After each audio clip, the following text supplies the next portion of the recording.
ना दीदिया, जब तक तोरा भाई जिंदा रहे ना तोरा कुछ ना होगा दीदिया, कुछ ना होगा। अंत दम तक अपन बहन के चरित्र में कोनो आँच ना आएगा दीदिया। बबुआ हमारी किस्मत खराब है तो क्या कर सकेला। बबी कपार में ढील पोर गुल बड़ी बाची के हमारा हो। क्या देखो तड़ू के लोग बेटा क्यों लोग का बड़की मम्मी होड़ी। ओए देखो वो बाची के हमरा ढील आई रे माई आई हे दादा हे भगवान अब की हरी लइका दे दी हो कि हम उतर जाई ना तो अब की हाली आई हन बाची हमरा के तो लोग मार के खदेरिए दी सोच से के जाने लइका लइकी में का अंतर बाटे आज तक हमरा ना बुझाई। का बरबरात हो का बरबरात हो खाली बार लइकी त बियाह चलत अड़ू खाली बार कहत क्या लइका लइकी में त लइका लइकी में त नहीं खे लइका रे से त दहेज मिलिया लइकी रे से त दहेज देबे के पड़ी समझलू। हमर लइका बेटा देखिए हम कितना सुंदर कन्या उतार एक तार भतार बाबू के कुछ काम नहीं खन करो खाली बार औरी जितना बाटे पी के उड़ावत अड़ ऊपर से कहत अड़ कि लइका लइकी में अंतर का बाटे देखत इन कहां से कैसे बियाह होताटे। का करी रे छोटकी हमरा हाथ में गड़े के थी बेटे कि हम लइका गड़ दी सब तो भगवाने के देना तोरे भगवान के कोनो देन ना होला निक काम हो गई त का त हम कइला खराब काम हो गई त भगवान को देलन हैं निक काम हो तो हम मेहनत कइला त हमार मेहनत के फल मिलल बा ओकर ना भगवान देवेला ने आ सुननी कि हम कहती छोटकी की लड़का के मारत रही हमरा काहे के मारत रही जी आप के कैसे मारते तो कैसा लगी बताई ना। देख छोटकी झगड़ा मत कर हम नहीं खिंचा के हम झगड़ा करी हां तोर लइका बात लगा हो जाए चाहे फुटपाथ पर चल चाहे सच चाहे बेची चाहे समोसा बेची घर से निकल जाए रोज सब के नाम रहन देखते के नाम तो हो गइल बानी समझनी ऐसे काहे को दरिस रे हम का कोई तोरो जैसे लइका वजह से हमरो यो त लइकी बिया हो सकत भगवान जी एकरा लइका बहुत लइका ना दी हन हम तो जानत हई कि दाख लइकी हम सपना देखले रहनी झूठ नहीं बोलत हम जानत नहीं कि लइकी होई समझलू एगो भाई तो वो लइकी तो वो झुक गइल एगो भाई तो यो लइकी भाई एगो बिया तो यो लइकी होई हमरा लागत कि लइकी के खानदान है जगह पैदा करे वाला बाड़ू। हे भगवान हम का करी हमरे को सोना मती लइका बाटे यही पर नजर पड़ैले रहत दिन भर मारत पिटत रहत कैसन हाला होता जिक्का भइल बगा लइका के नजरियावत रहत लड़ी बुझाता कि एकर का खबर अरे दादा हम बोरी छांत न बोरिया फुट फुट जात लागत आई हो हम बोरी फुटला के मतलब जानत में कि छोटा की लइकी होई तो बांस के मुंह ना देखी हन इनकर मुंहे ऐसन बा कानी कौन करम करते के आई बड़ी चाहे चाहे शर्माइन चाहे खिसियाइन घवले खराती नु हम दाम के ने मर हेला जाय कैसे कैसे राड सवत लेखा बाजी लेखा पर के घर में ना रहती समझ लोग के मुंह देखल पा चले बगल हेला के चप्पा हो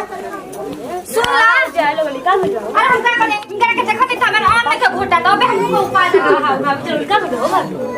और का जनी का के मार करिया होत यान के लइका के ना मारे करिया के चाहिए अपन तो बेटा हइए ना के तो सोचत के खा जाई तू ए को तड़ू हम काहे के ओकर लइका के मारे जाई। So hello everyone, hope you all are well and staying safe. आज आपको एक बहुत ही अच्छी पैसा कमाने वाली वेबसाइट के बारे में बताने जा रही हूँ। यहाँ पे आपको मिल जाता है 51 रुपीज़ का रियल कैश जैसे ही आप अपना अकाउंट रजिस्टर करते हो तो आप यहाँ पर सारे मैचेस देख सकते हो, साथ ही साथ उन्हें प्रेडिक्ट करके पैसा भी जीत सकते हो। और ये ही नहीं, यहाँ पर आपको मौका मिल जाता है iPhone, laptop, OnePlus, smart watches भी जीतने का। इसका जो ब्रांड एम्बेसडर है वो है ब्रेंडन मैक्यूलम। अगर आप बास्केट प्रोमो कोड यूज़ करोगे तो आपको मिलेगा 150% बोनस आपके डिपॉजिट पर। आप यहाँ पर अपनी एक टीम ड्रीम 11 बना सकते हो जैसे कि मोस्ट बैट फैंटेसी। और अगर आप अपने फेवरेट मेथड से पेमेंट डिपॉजिट करते हो तो आपको मिल जाता है 60 रुपीज़ का कैश बैक जैसे कि फ़ोनपे, गूगल पे, UPI। तो फर्स्ट कमेंट चेक करना मत भूलना, वहाँ पर लिंक पर क्लिक करो और जल्दी से डाउनलोड करो और अर्न करना शुरू करो। और हाँ, याद है ना, रजिस्टर करते ही 51 रुपीज़ का रियल कैश मिलेगा आपको आपके अकाउंट में। तो हमर का भी कर लेवल हो ओही ए दादा अरे छोटा की हां ना जाने नहीं का लइका आता रोता के बुझाता कि खून के उल्टी कर देही कुछ करले बाड़ी रे कुछ करले बाड़ी बता हमरा के लइका का करले बाड़ी हां अरे करके मार के पंचा पलावा गंदा थोड़े कर यार तो कुछ के गंदा तो ये दबा दी हमर लइका के लागत कि खाचा बाजई बुझात नहीं फेल करा लेकिन के लेके घर से निकल जा समझलू अपन तो अपने चार को बेटी रख ले बाड़ी काली के कमाई खियाई अरे एकर पछाई करने छोटा की तो तोरो लड़की हो जी रे दादा बाप रे घर से निकले लग गए निकल हसन का निकल खाली खाली उभे निकल बोल लड़की के ना निकल बुई अरे जा अपन नहीं के पीछे पीछे समझ लू हां सत्य बुझा त कि के गाना के रात छीन के लड़की एक छोटे माई ने बेटी रे अरे जब अपना घर में फोटो बनाए करो वो निशानी घर में ना रख दे समझ ली छोटे की अब देख हम बड़ बनी हमारी बात सुनो सन उनका ढेर दिन चारा चला अब ना चली हां बारा की बात रहो लेकिन लड़की हो जाई अब सर मत सब निकाल ठीक बा सब लड़की निकाल के तरह समझावा तो अरे ठीक बा ऊपर छाई हमारा घर में ना रही परछाई ना पड़ी ना हमनी के कुछ होई चलो भगवान करे हमरा के एगो लड़का तो हो न गइल बैठे हमरा कोनो टेंशन नहीं के लड़की से एगो लड़की चल बन जाई हम कह लेम संभाल लेम लड़का के दहेजा मिल के लड़के के बियाह ना कर दे में आय अपन तू देख छोटा की समझ ली घर में ओकरा घुसक नहीं के देगे देखा तनी ना के लिए ताकत है कि दुआरी का गोरले बेरू पर जान देख के आई बाबा सुता दे बनी के जागे बावन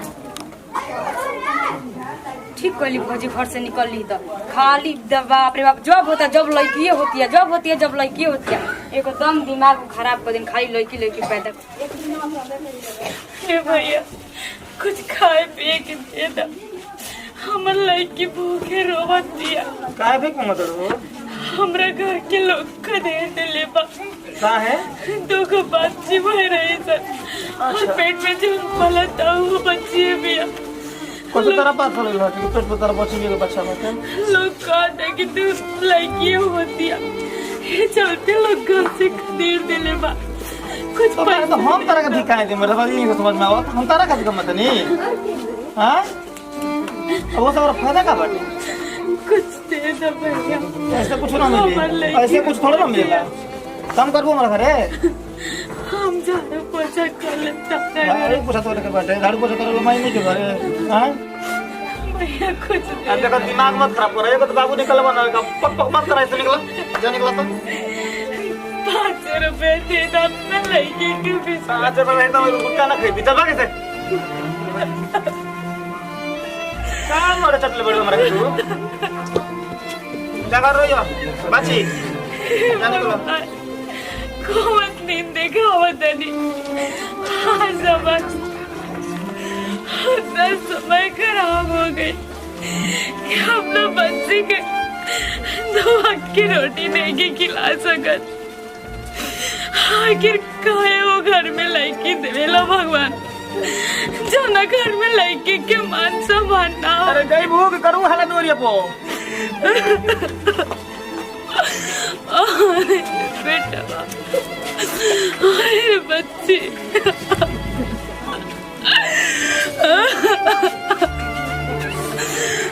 भगवान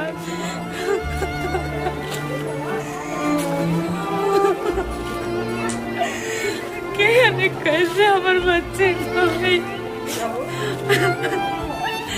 हे भैया हे अम्मा जी क्यों बाजी अरे भैया कहाँ बताए हमारे घर के लोग हमरा के खदेड़ दिले बा 3 गो हमारे बच्चे हैं पहले लोग ही सोच के खदेड़ दिले बा कि करते खाली लड़की होता और हमारे मर्द हमरा के छोड़ के भागल बड़न और पेट में पलती है बच्ची भी और एक 5 साल के लड़की भी भूखे रोती है भैया कुछ दे दो या भागे खाना ले हम ये खाना ना खाए हमें कुछ पैसा दे दे क्या बच्ची के पेट भर ले भगवान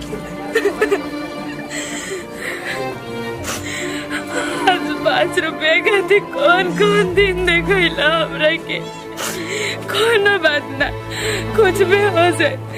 अपन लड़की के इतना बढ़िया से परवरिश करो कि वो लोग देख के भी चौंक जाए कि आखिर एगो लड़की खाती एकरा के भीख मांगे में मजबूर कर देनी जा आज ये लड़की कैसे का करत दिया 5 रुपया हमरा के 5000 के बराबर बा अभी के समय में हे प्रभु जी और लाख शुक्र गुजार बाटे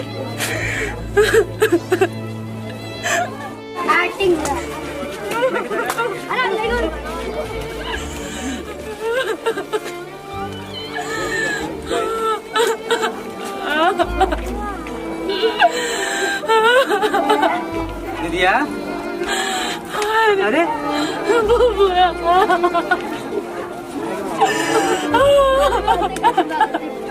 दीदी तू बाहर हो तड़ू और ये हाथ नहीं कहाँ तड़ू बबुआ का करे हमरा के लोग घर से खदेड़ देले बा अच्छा के खेतों में रख के आए मैंने भीख मांगे खातिर मगर पेट भरे खातिर का कही रे बबुआ अपन बस किस्मती केकरा से कही रे सब कैसे बोल दिया और उन लोग कहाँ बैठा रे अरे बबुआ हमें लगता है ये हालत कर देने बाबर मार मार के बेटी दबा के और मम्मी के साथ लड़का देर देने बाबर के और भीख मांग मांग के गुजारिश करे ताले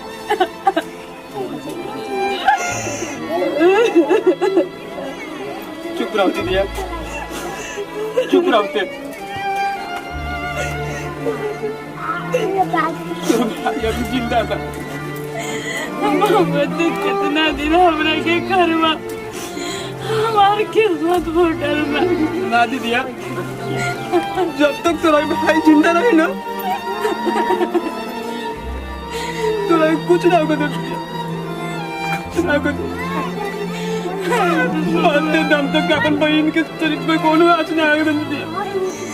बबुआ हमारी किस्मत खराब बा तो क्या कर सकेला दीदिया आज अभी ना सोच ले रहे कि हमारे दिन ऐसा भी हो सकता चुप रहो दीदिया देख हम इतना से वादा करता नहीं कि पूरा दुनिया वाला के दिखा दे कि अगर ससुराल वाला छोड़ सकते हो सनु तो कर भाई कब ना छोड़ी हम दीदी तोरा के ना कर अपना घरे पूरा जिंदगी हमरा कर दीदी चल तू हमरा घर चल